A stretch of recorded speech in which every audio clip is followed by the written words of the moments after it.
जय हिंद दोस्तों। दोस्तों, कल मोदी जी ने एक बहुत बड़ा बयान दिया, बहुत बड़ा एक स्टेप लिया और मैंने उसके ऊपर एक वीडियो बनाया कि वो एक मास्टर स्ट्रोक था और मेरे हिसाब से वो पॉलिटिकली एक मास्टर स्ट्रोक बिल्कुल था, लेकिन असलियत में उसका किसानों पर क्या असर पड़ेगा, किसान यहाँ जीते हारे क्या हुआ। तो मेरा मानना ये है कि यहाँ पर मोटे तौर पर राजनीति जीत गई और किसान जो है वो लगभग हार गया। डेमोक्रेसी जीत गई लेकिन पॉलिसी मेकिंग हार गई और कहीं ना कहीं एक जो पॉजिटिव इंटेंशन होती है वो हार गई। तो सवाल ये है कि जिस बात के ऊपर मैं चिंता कर रहा हूँ या आज के दिन जो डिस्कशन कर रहा हूँ वो है क्या। वो है कि असलियत में किसानों ने जो ये बिल माफ़ करवाए या बंद करवाए या पीछे लटाए, उनका आम किसान पर क्या असर पड़ेगा, किस हद तक वो जाके अब सिचुएशन को सही कर पाएंगे या अब उनको आगे कुछ फ़ायदा होगा, नुकसान होगा, क्या सिचुएशन है, इसके ऊपर डिस्कशन करने जा रहा हूँ। दोस्तों, अगर इस पूरी डिस्कशन को समझना है लास्ट तक तो पूरे ध्यान से मेरे को किसी पर्टिकुलर पार्टी का स्पोक्स पर्सन या सपोर्टर या विरोधी मानने की कोशिश ना करें। अपने दिमाग को न्यूट्रल करके एक बार मेरी बात सुने। कई बार क्या होता है, अगर आप खुद मोदी सपोर्टर हैं तो मेरे लेक्चर में सिर्फ वो ढूंढना चाहेंगे जो मोदी सपोर्ट में है। अगर कोई भी बात मोदी विरोध में आ गई तो आपको लगता है मैं विरोधी हूँ, और ऐसे ही अगर मोदी विरोधी हैं तो कोई बात मोदी सपोर्ट में आ गई तो देखो तो आपको लगता है मैं मोदी सपोर्टर हूँ। तो देखिए, मेन बात ये होती है, कभी भी कोई भी इंसान 100% सही नहीं होता, 100% गलत नहीं होता। आपके मम्मी पापा जो हैं वो भी आपके लिए 100% ठीक नहीं है और 100% गलत भी नहीं है। ये सर्कमस्टेंसेस और देखने के नज़रिए के ऊपर डिपेंड करता है कि कहाँ वो कहाँ कैसे सही है और कैसे गलत है। वही चीज़ आपके साथ भी है, वही चीज़ इस दुनिया में हर पार्टी हर नेता के साथ है। हमारे देश के लोगों के साथ समस्या ये है कि हमारे देश के लोग जो हैं वो नेताओं के साथ एक रिश्तेदारी गांठने की कोशिश करते हैं। उनको लगता है कि नेता हमारे रिश्तेदार है, अगर मैं मोदी समर्थन कर रहा हूँ तो मैं कहीं ना कहीं देश का भला कर रहा हूँ, और अगर मैं मोदी विरोध कर रहा हूँ तो मैं देश का विरोध कर रहा हूँ या तो देश का भला कर रहा हूँ। ऐसा कुछ नहीं है। हम हैं जनता। जनता का काम है सत्ता के साथ संघर्ष करना, उस पर दबाव बनाए रखना, उसके ऊपर अच्छे तरीके से प्रेशर क्रिएट करे रखना, सही को सही कहना, गलत को गलत कहना, सरकार अगर गलत रास्ते पे है तो उसे सही रास्ते पे लाना, और अगर सरकार सही कर रही है और विपक्ष गलत कर रहा है तो विपक्ष को सही रास्ते पर लाना। इसके लिए हमें समझदारी की, सूझबूझ की, अकल की, बुद्धि की ज़रूरत होती है, और हम अगर उसका ईमानदारी से इस्तेमाल करेंगे तो हम ज़्यादा अच्छे तरीके से काम कर पाएंगे। अब आ जाते हैं दोस्तों टॉपिक के ऊपर। टॉपिक शुरू करने से पहले मैं आपसे रिक्वेस्ट यही करूंगा कि आप मेरा चैनल लाइक करें, सब्सक्राइब करें, शेयर करें, बेल आइकन ज़रूर दबाएं ताकि मेरी ये वीडियो जल्दी से जल्दी आप लोगों तक पहुंचे। और अगर आप शेयर करेंगे तो हम जो मैसेज इस सोसाइटी को देना चाहते हैं, मेरा एक जो एफर्ट है इस सोसाइटी को कोई मैसेज देने का, वो एफर्ट पूरा हो। अब आ जाते हैं दोस्तों टॉपिक के ऊपर। टॉपिक है जो भी हुआ वो मामला क्या था। असलियत में दोस्तों जो भी हुआ ना वो असलियत में है चेंज, बदलाव। अब चेंज का एक नेचर होता है, चेंज कहो या रिफॉर्म कहो, सुधार कहो, इसका एक नेचर होता है। इसका नेचर होता है कि ये एक कड़वी गोली की तरह है, कड़वी गोली की तरह है। ये हर किसी को हजम नहीं होगी, हर किसी को पसंद नहीं आएगी। रिफॉर्म बिल्कुल ऐसा ही होता है जैसे आप अपने घर में साफ सफाई करते हैं। जब ईद आती है, दिवाली आती है, क्रिसमस आता है तो हर इंसान अपने त्यौहार के अनुसार अपने घर में साफ सफाई करता है, सारा सामान इधर उधर उठापटक करता है, उसको फिर दोबारा अरेंज करता है, औने कोने में से जो भी गंदगी है उसे निकालता है, या घर में पेंट है या घर बन रहा है तो जो घर में मेस फैलता है, कूड़ा कबाड़ फैलता है, वो असलियत में और कुछ नहीं, या तो वो साफ सफाई है या बदलाव है। और बदलाव जो है वो हमेशा पीड़ा के दौर से गुजरता है, ये याद रखिएगा। बदलाव हमेशा पीड़ा के दौर से गुजरता है, लेकिन इंसान की आदत होती है कि इंसान हमेशा एक कंफर्टेबल जोन के अंदर रहता है। यानी बहुत से घर के अंदर लोग ऐसे मिलते हैं जो ये कहेंगे क्या ज़रूरत है सफ़ेदी करवाने की, सारा इधर उधर होगा, परेशानी होगी। वो काम से बचना चाहते हैं, और हर घर में होता है, मेरे घर में भी होगा, आपके घर में भी होगा, कोई ना कोई जो थोड़े से बदलाव के अंदर बड़ा नाक चढ़ा सा होगा और ये कहेगा क्यों कर रहे हो यार, क्यों परेशान कर रहे हो, अच्छी खासी ज़िंदगी चल रही है, अच्छा खासा सिस्टम चल रहा है। ऐसे लोग हमेशा बदलाव का विरोध करते हैं और इस तरीके के लोग जो बदलाव का विरोध करते हैं वो समाज में हर जगह पर होते हैं। उसका एक कंफर्टेबल जोन होता है। तो सवाल ये है, एक आदमी कभी भी खासकर सोसाइटी के लेवल पर या कंट्री के लेवल पर जब भी बदलाव होता है तो वो कैसे चाहता है? एक कॉमन मैन यानी आम आदमी की ज़रूरत जो होती है, वो कॉमन मैन यानी आम आदमी की जो ज़रूरत होती है वो चाहता है प्रॉफिट विदाउट पेन। मेरे को मिल तो जाए सब कुछ लेकिन मेरे को कोई समस्या ना हो, प्रॉफिट विदाउट पेन। लेकिन बेसिक प्रिंसिपल है नो पेन नो गेन। अब मुझे एक बात बताओ, आपको पढ़ाया गया है जो वास्तविकता है, जो सच्चाई है, नो पेन नो गेन। यानी बदलाव आपको हमेशा परेशानी के दौर से गुजारेगा, कुछ समस्याएं आएंगी, फिर जाके सिस्टम सुधरेगा और सिस्टम में हमेशा बदलाव होते हैं। लेकिन कॉमन मैन यानी आम आदमी का हमेशा नेचर होता है नो पेन नो गेन। वो अपने कंफर्ट जोन को और अपने परेशानी को सबसे ऊपर रखता है, बाकी बाद में देखेंगे। अगर मुझे परेशान किए बगैर आप मेरा प्रॉफिट कर रहे हैं तो मेरा समर्थन कीजिए, वरना कोई समस्या नहीं है। मैं आपके पेन का, आपके सपोर्ट को, मतलब आपको परेशान, मतलब आपसे परेशान ही रहूँगा, आपको अपोज करूँगा कि मेरे को हिलाओ मत। इसे मतलब एक इनर्शिया पोजीशन कहो या कुछ भी, ये एक कॉमन मैन की इनर्शिया पोजीशन होती है। I don't want change type की सिचुएशन होती है। अब ऐसे में सोचकर देखिए, क्या पहले एग्रीकल्चरल रिफॉर्म्स नहीं हुए? तो जब इंडिया इंडिपेंडेंट हुआ तो इंडिया में लैंड लॉर्ड्स होते थे। अब जब इंडिया में लैंड लॉर्ड्स हुए तो आपने क्या किया? लैंड रिफॉर्म्स किए। क्या लैंड रिफॉर्म्स के अंदर लोगों को परेशानी नहीं हुई? तो आंसर ये है, लैंड रिफॉर्म से इंडिया को इतनी परेशानी हुई कि एक तरफ रणवीर सेना खड़ी हुई थी, दूसरी तरफ नक्सलिज्म खड़ा हुआ था। जिनको ज़मीन नहीं मिल रही थी वो नक्सलिज्म की तरफ बढ़ रहे थे, और जिनको ज़मीन थी और जिनकी छीनी जा रही थी वो रणवीर सेना की तरफ बढ़ रहे थे। यानी जो भूमि सुधार हुए वो एक, जिसे कहते हैं ना, पेनफुल एफर्ट था। लैंड रिफॉर्म्स जब हुए तो वहां पर कहीं ना कहीं अगले कुछ साल के अंदर जो किसान था वो साहूकार के चंगुल में फंस गया। साहूकार कौन? गांव का वो बनिया जो सारे गांव की पैदावार वो खरीद लेता, औने पौने दामों पे खरीदता और शहरों में अपने कॉन्टैक्ट्स के थ्रू अच्छे दामों पर बेचता। उसमें प्रॉब्लम ये थी कि जो बनिए होते थे या ये जो व्यापारी होते थे, ये छोटे छोटे व्यापारी जो गांव के अंदर ही होते थे, ये गांव की पैदावार का सारा प्रॉफिट खुद खा जाते थे। और उसके पीछे एक रीज़न ये था कि सरकार ने आम आदमी को ऐसी कोई स्पेस प्रोवाइड नहीं कर रखा था जो कि जहां पर जाके ये अपने सामान को बेच सकें। इसीलिए 1950s 60s के अंदर मंडी सिस्टम आया, और इस मंडी सिस्टम को, या जिसे कहें मार्केट, एग्रीकल्चर मार्केट कहें, वो एक ऐसी जगह बनाई गई जहां पर सारा का सारा एग्रीकल्चर प्रोड्यूस, जो भी 26 मामले हैं, 26 प्रोड्यूस हैं, उन सबको किसान आके बेचेगा और अपने जिस रेट पर सरकार खरीदेगी उस रेट के अकॉर्डिंग वो बेच के अपना प्रॉफिट ले जाएगा। तो क्या इस मंडी सिस्टम का फायदा हुआ? किसानों को हुआ, बहुत फायदा हुआ। ट्रिकल डाउन के अकॉर्डिंग उनको बहुत पैसा उन तक पहुंचा। लेकिन क्या सारा पैसा उन तक पहुंचा? तो आंसर है दोस्तों कि मंडी सिस्टम के अंदर आड़तिया जिसके पास लाइसेंस था, आड़तिया, ये ताकतवर होता चला गया। एक new class in agriculture system निकलकर आई, मेनली हरियाणा और पंजाब के अंदर।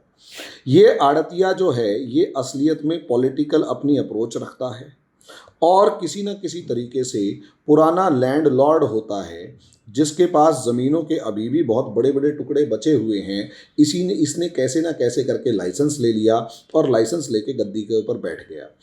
अब पैसा इसके पास है और कहीं ना कहीं किसानों के लिए जो बैंकिंग सिस्टम है वो इतना अच्छा था नहीं, और सिस्टम जो थे वो उस लेवल पर नहीं थे, करप्शन कहो कुछ भी।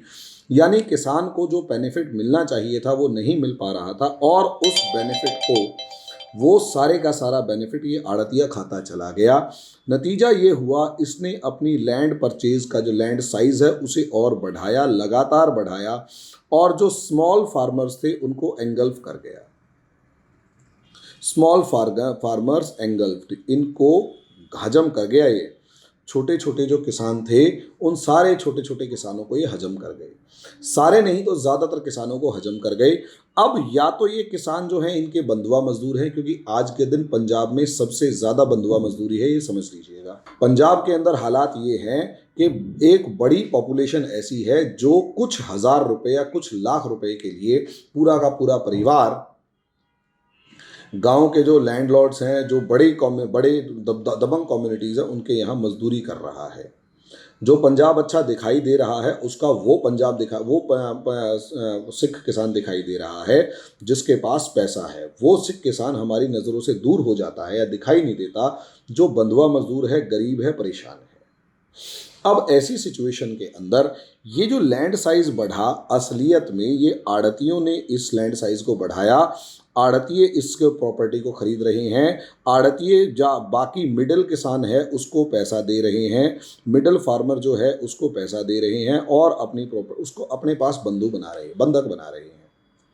यानी असलियत में जो भी मंडी का प्रॉफिट आना चाहिए था वो इस न्यूली इमर्ज क्लास, ये नेचर ऑफ द सोसाइटी होता है, नेचर ऑफ द सिस्टम होता है। दुनिया का कोई भी सिस्टम आप इस्टेब्लिश करेंगे, कोई भी सिस्टम स्थापित करेंगे तो वहाँ पर आपको ऐसी कोई ना कोई न्यू क्लास, कोई ना कोई नया वर्ग आपको दिखाई देगा। तो यहाँ ये आड़तिया जो है ये दिखाई दिया कि ये आड़तिया एक नई क्लास निकल कर आई, और जब ये नई क्लास निकल कर आई तो इसने एक ट्रैप क्रिएट कर लिया मंडियों के अंदर। जहाँ की मंडियाँ बंद होने की शिकायत आई है वहाँ पर इन आड़तियों ने उस लेवल पर कब्जा नहीं किया था, मंडियाँ उतनी ज़्यादा मजबूती से इस्टेब्लिश नहीं हुई थी। हरियाणा, पंजाब और पश्चिमी यूपी जैसे और कुछ इससे राजस्थान और एमपी के थे, इनके अंदर मंडियां बहुत मजबूती के साथ इस्टेब्लिश हुई। हरियाणा पंजाब में तो सबसे ज़्यादा, और यहाँ तो एक पॉलिटिकल इन्फ्लुएंस अपने आप में था। यानी पंजाब और हरियाणा की मंडियों को उठाकर देखेंगे तो मोटे तौर पर ये 4 या 5, चलो 10 परिवारों के ही कंट्रोल में सारी मंडियाँ हैं। उन्हीं के रिश्तेदार हैं, उन्हीं के जानकार हैं, उन्हीं के नौकर हैं, उन्हीं के नाम पर लाइसेंस निकलते हैं, रद्द होते हैं, सब चीज़ें उन्हीं के नाम पर होती हैं, खरीद फरोख्त सब चीज़ें उन्हीं के नाम पर होती हैं। अब ऐसी सिचुएशन के अंदर इस नेक्सस को तोड़ना जरूरी था, इस नेक्सस को तोड़ना जरूरी था। अब क्योंकि इस नेक्सस को तोड़ना जरूरी था तो इनका कोई ना कोई कॉम्पिटिटर हो। भाई देखो, स्पेलिंग्स आगे पीछे हो जाते हैं क्योंकि समझाते हुए स्पेलिंग याद नहीं रहती, और स्पेलिंग ध्यान रखते हैं तो टॉपिक भूल जाते हैं, तो इसलिए स्पेलिंग की ही बलि चढ़ा दी जाए। समझ लीजिए जो मैं बोल रहा हूँ कि कोई ना कोई कॉम्पिटिटर हो। अब जब कोई ना कोई कॉम्पिटिटर हो तो इसका कॉम्पिटिटर किसे बनाया जाए? आड़तियों ने तो क्या किया है, एक कार्टेल बना लिया है, और ये कार्टेल क्या है, एक ग्रुप है जो किसी भी दूसरे बंदे को बढ़ने नहीं दे रहा। ये एक ग्रुप है जो किसी भी दूसरे बंदे को बढ़ने नहीं देगा। अब कॉम्पिटिटर बन गए हैं तो इसका कॉम्पिटिटर कौन आ सकता है? इसका कॉम्पिटिटर प्राइवेट कंपनीज आ सकती हैं। अब प्राइवेट कंपनीज को आप इतने बुरे तौर पर या इतनी बुरी सिचुएशन में मत देखिए। आप जिस जियो के फ़ोन के अंदर या जिस भी XYZ फ़ोन के अंदर मेरे इस वीडियो को देख रहे हैं वो असलियत में एक प्राइवेट कंपनी के द्वारा दी गई सर्विस ही है, जो असलियत में इतनी सस्ती हो चुकी है कि आप अपने पेरेंट्स से पूछिए या जो पुराने लोग हैं उनसे पूछिए जिनकी उम्र आज के दिन 30-30+ है, जो 10 साल पहले वो डाटा 2 GB डाटा इस्तेमाल करते थे तो उन्हें कितना डर लगता था डाटा स्टार्ट करते हुए, और डाटा स्टार्ट होते ही कब ख़त्म हो जाता था आपको पता नहीं लगता था, और आप अपनी कंपनी वालों से लड़ रहे होते थे कि मेरा 2 GB डाटा था वो बच गया, वो कहाँ गया, वो ख़त्म हो गया, ऐसे हो गया, वैसे हो गया। आज के दिन डाटा जो है वो अनलिमिटेड तक की सिचुएशन आ चुकी है, और आपके हालात ये हैं कि आप उसी प्राइवेट कंपनी के सपोर्ट से हैं। यानी प्राइवेट कंपनीज कंपटीशन में भरोसा करती हैं। हाँ, इनकी सबसे बड़ी समस्या ये है कि इनकी डीप पॉकेट्स की वजह से मोनोपोली इस्टेब्लिश हो जाती है, और उस मोनोपोली के अंदर, एकाधिकार के अंदर अपने अपोनेंट्स को ये किसी भी तरीके से ख़त्म कर सकती हैं। लेकिन बड़े कॉम्पिटिटर्स अगर इसमें आ जाते हैं तो वो एक अलग ही लेवल की गेम खेल रहे होते हैं। इनका दूसरा प्राइवेट कंपनीज का डर ये भी होता है कि ये गवर्नमेंट को मैनिपुलेट कर सकते हैं, सरकारी अधिकारी को और गवर्नमेंट को मैनिपुलेट करेंगे, और सरकारी अधिकारी और गवर्नमेंट को अगर ये मैनिपुलेट करेंगे तो प्राइवेट कंपनीज जो हैं वो प्रॉफिट ज़्यादा कमा जाएंगी, और छोटा मोटा जो किसान है वो कहीं ना कहीं रह जाएगा। लेकिन मेरा मानना ये है कि ये जो किसान हैं और इनके पास जो किसान यूनियन हैं अलग अलग लेवल की, अगर ये किसान यूनियन ढंग से काम करें और ये मिलके प्राइवेट कंपनियों से डील करें और उसी हिसाब से 10 से 15 या 20, 10 से 20 प्राइवेट कंपनियां हो और 10 से 20 किसान यूनियन हो, ये किसानों के हक के लिए लड़ें और ये प्राइवेट कंपनीज उनके अपने हक के लिए लड़े और इनके अंदर ट्रांसपेरेंसी हो और इनके अंदर डेमोक्रेसी हो। तो मेरा मानना ये था कि इन दोनों की आपसी संघर्ष का और एफर्ट का नतीजा पीजेंट बेनिफिट यानी किसान के इस फायदे के रूप में देखा जा सकता था। शायद सरकार भी इसी एफर्ट में थी और इसी तरीके से काम कर सकती थी, लेकिन समस्या यहाँ पर ये आई कि कहीं ना कहीं अभी जो भी मामला हुआ है इन किसान बिलों के अंदर, असलियत में आप इसे कॉम्प्रिहेंसिव वे में देखेंगे तो जो पीजेंट या जिसे कहते हैं फार्मर्स बिल थे, फार्मर्स एक्ट थे, जो भी आए या बिल थे, जैसे भी आप जिसको भी आप शब्द इस्तेमाल करें, असलियत में एक इसकी इंटेंशन थी, इंटेंशन टू रिफॉर्म था, यानी इसमें बदलाव की एक इच्छा थी। इंटेंशन टू रिफॉर्म यानी बदलाव की इच्छा थी। अब क्योंकि इसमें बदलाव की इच्छा थी तो इसका दूसरा हिस्सा भी है। दूसरा हिस्सा यहाँ पर यह है कि कहीं ना कहीं इसमें पॉलिटिकल प्लस माइनस भी था। अब अगर प्लस माइनस है पॉलिटिकल तो मामला थोड़ा सा इधर उधर होता है। तीसरा इसके अंदर मुझे ऐसा मानना है, फार्मर्स एक्ट की अगर बात करते हैं तो फार्मर एक्ट के अंदर अगर आप देखेंगे तो इंटेंशन भी थी रिफॉर्म करने की, कि इंटेंशन होनी चाहिए, पॉलिटिकल प्लस माइनस भी था राजनीतिक तौर पर। यहाँ पर मेन बात ये है, इसे अगर देखेंगे तो यहाँ पर कि कहीं ना कहीं खालिस्तान एंगल, इसे आप नकार नहीं सकते भाई, कुछ तो था।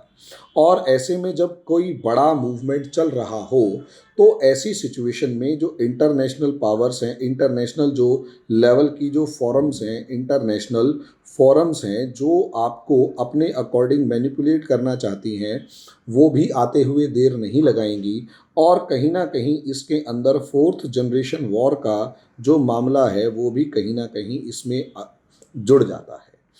असलियत में फार्मर्स एक्ट या फार्मर बिल या फार्मर प्रोटेस्ट को अगर आप देखते हैं तो असलियत में सिर्फ और सिर्फ ये प्रोटेस्ट्स नहीं थे। असलियत में इंडिया इज़ ए डेमोक्रेसी, इसमें बहुत सारी चीज़ें मिक्स होकर चलती हैं और हर कोई अपना अपना प्लस माइनस ढूंढता है, अपना अपना नफ़ा नुकसान ढूंढता है, अपने अपने इंटरेस्ट ढूंढता है। कोई सरकार गिराना चाहता है, कोई सरकार बनाना चाहता है, कोई देश कमज़ोर करना चाहता है, कोई अपनी जेन्युइन डिमांड लेके बैठा हुआ है। तो हर एंगल जो भी चला उसे नकारा नहीं जा सकता। बस ये है जिसके रही भावना, जैसी प्रभु मूरत देखी तिन तैसी वाली बात है। अगर मुझे खालिस्तान के ऊपर नज़र आएगा कि कोई लड़का खालिस्तानी बंदे की भिंडरवाला की टी शर्ट पहन के घूम रहा है तो मुझे लगेगा कि खालिस्तानी अगर इसमें घुसे हुए हैं तो इसकी इंटेंशन खराब हो सकती है। अगर मुझे दिखाई देगा कि यहाँ फोर्थ जनरेशन वॉर वाला कुछ मामला है और ये मामले को अटका के खड़े कर चुके हैं तो एक अलग है। अब पॉलिटिकल एंगल दिखाई देने लग गया है, पहले भी पॉलिटिकल एंगल था, तो इसलिए इस चीज़ को हम जो भी देखते हैं उसे एक अलग लेवल पर आप देखें। अब सवाल ये आ जाता है कि ठीक है, अब पीजेंट्स ने इन प्रोटेस्ट के दम पे इनको नकार दिया, हम ये मानकर चल रहे हैं कि हाँ इनके दम पर नकार दिया, तो अब होगा क्या? अब असलियत में ऑप्शन जो है सरकार के पास क्या बचा है वो बताइए। सरकार के पास ऑप्शन जो बचा है उसके ऊपर थोड़ा सा डिस्कशन कर लें, क्योंकि हर बच्चा मांगता है सॉल्यूशन और यूपीएससी तो सबसे पहले सॉल्यूशन मांगती है। तो सॉल्यूशन समझिए क्या है। असलियत में अगर आप देखें तो कोई भी दुनिया का जो सिस्टम होता है, सोशल स्ट्रक्चर या किसी भी कंट्री का सिस्टम होता है, वो इस तरीके से ट्रायंगुलर कहो या पिरामिडल कहो, वो पिरामिड की फॉर्म में होता है जिसका बेस बहुत ज़्यादा चौड़ा होता है और मैक्सिमम जनता इधर ही होती है।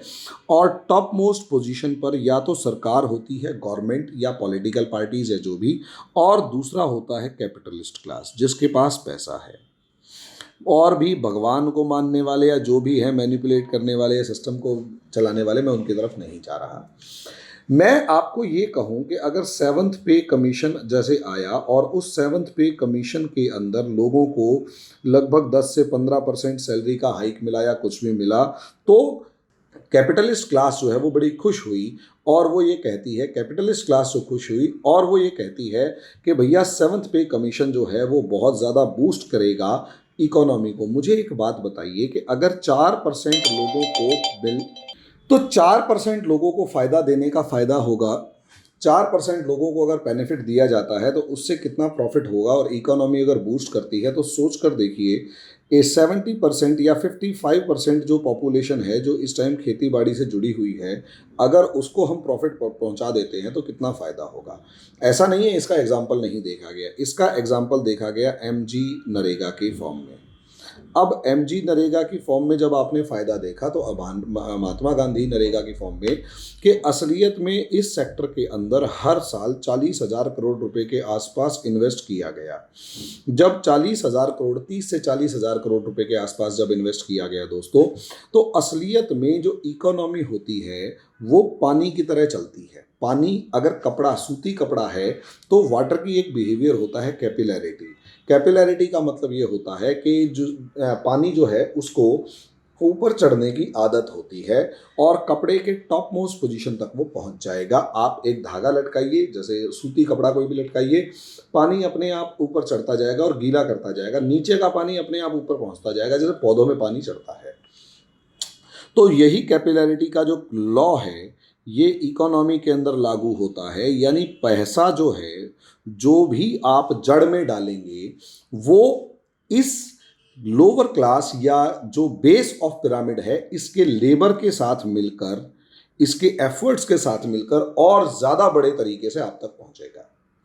इसीलिए सरकार जो है वो मनरेगा जैसी वेलफेयर स्कीम्स चलाती है, वेलफेयर स्कीम चलाएगी, और कैपिटलिस्ट जो हैं वो या तो इन्वेस्ट करते हैं नई फैक्ट्रीज इंडस्ट्रीज लगाने में, या कॉरपोरेट सोशल रिस्पॉन्सिबिलिटी अपनाते हैं, या वो एम्प्लॉयमेंट जनरेट करते हैं। कुछ भी करके असलियत में गवर्नमेंट और कैपिटलिस्ट क्लास जो इंडस्ट्रियलिस्ट होते हैं दोनों के दोनों कोशिश करते हैं पैसा जो है वो ग्राउंड लेवल पे जाए। अब सरकार ने मनरेगा चलाई तो उसका बेनिफिट ऊपर के लेवल तक मिला। अब सरकार के मनरेगा का बेनिफिट अगर ऊपर के लेवल पर मिला तो क्या अगर हम यहाँ पर मिनिमम सपोर्ट प्राइस को फिक्स करवा दें, भले ही 26 का नहीं तो कुछ का फिक्स करवा दें, या जो जो इम्पोर्टेंट है सबका फिक्स करवा दें, और जैसी किसान डिमांड कर रहे हैं, एक बार इस एक्सपेरिमेंट को भी करके देख लें। क्योंकि मैं अभी एक इकोनॉमिस्ट की रिपोर्ट पढ़ रहा था, उसके अंदर काफ़ी कुछ मुझे ऐसा लगा कि हाँ यार ये मामला तो ठीक है, उनके आर्ग्यूमेंट्स बिल्कुल ठीक है इस मामले में कि अगर सपोर्ट करवा दें, और कहीं ना कहीं मेरा ये अब उसके अंदर मेरा ओपिनियन ये है कि पीजेंट्स को मिलने वाली, पीजेंट्स की रिक्वायरमेंट की चीज़ों को कहीं ना कहीं एक तरीके से फिक्स कर दें, और उनके जो एमएसपी है उसके रेट्स को भी उसी रेट में बढ़ाएं जिस रेट के अंदर एक फिक्स अमाउंट रेट में बढ़ा दी जाए। इससे क्या होगा, किसी भी सरकार की सबसे बड़ी टेंशन ये होती है अर्बन इकोनॉमी कि जो अर्बन इकोनॉमी है उसका खर्चा नहीं बढ़ना चाहिए। अर्बन इकोनॉमी जो है वो अगर उसके अंदर फूड आर्टिकल्स में इन्फ्लेशन आता है तो अर्बन इकोनॉमी हिलती है, जिसकी वजह से कॉस्ट ऑफ प्रोडक्शन बढ़ता है, और कॉस्ट ऑफ प्रोडक्शन फैक्ट्री में बढ़ेगा तो कॉम्पिटिटिवनेस कम होती है, और कॉम्पिटिटिवनेस कम होगी तो फैक्ट्रियां बंद होनी शुरू हो जाती हैं या फिर फैक्ट्रियां माइग्रेट करना शुरू कर देती हैं। जैसे अमेरिका और यूरोपियन कंट्रीज़ की जो फैक्ट्रियां थी वो सीधी सीधी चाइना क्यों शिफ्ट होने लगी, क्योंकि अमेरिका और यूरोप के अंदर कॉस्ट ऑफ प्रोडक्शन बढ़ने लगा, लेबर से लेकर शहरों में रहने की जो पैसे थे वो बढ़ने लगे, सैलरी ज़्यादा देने लगी, तो सरकारें कंपनियां भागने लगी उस देश की तरफ जहां पैसा कम लग रहा है, या कंपनी कम पैसे में भी काम चला रही है, कम तनख्वाह दे के भी काम चला रही है। और यही रीज़न है यूरोप और अमेरिका जैसी कंट्रीज आज के दिन एक इकोनॉमिक क्राइसिस से गुजर रही हैं। हर सरकार की टेंशन ये होती है कि बहुत तेज़ी के साथ इन्फ्लेशन ना बढ़े, और तेज़ी के साथ इन्फ्लेशन तब बढ़ती है जब ग्राउंड लेवल पर आपके फूड इन्फ्लेशन बढ़ना शुरू हो जाता है। अब फूड इन्फ्लेशन को रोकने के लिए सरकारें किसान का गला दबाती हैं, जिसकी वजह से आम नौकरी करने वाले की सैलरी अगर 19 गुना बढ़ी है तो किसान जो है उसकी इनकम 2 से 3 गुना ही बढ़ी है। अब सोचने वाली बात है, एक छोटा सा एग्जांपल ये है कि अगर एमएसपी फिक्स कर दिया जाए और उनके ऊपर 10% का एक अमाउंट फिक्स कर दिया जाए, इसका मतलब ये है वो 10% के हिसाब से अर्बन इकोनॉमी का जो इन्फ्लेशन है वो भी अप्रॉक्सीमेट 10% या उसी हिसाब से 10 to 15% जो भी है वो इंक्रीज़ करेगा। और जब वो उसी हिसाब से इंक्रीज़ करेगा तो हर चीज़ एक फिक्स होती हुई नज़र आएगी। और सरकार अगर किसानों को दी जाने वाले बेनिफिट्स किसी तरीके से मेंटेन करके रखती है, या फिर पीजेंट्स की जो किसानी की जो इन्वेस्टमेंट है वो किसी तरीके से खुद पे करने की कोशिश करती है, तो सरकार इस ट्रैप को कैसे बच सकती है और एमएसपी के रेट्स बढ़ाकर किसानों को भी भला कर सकती है।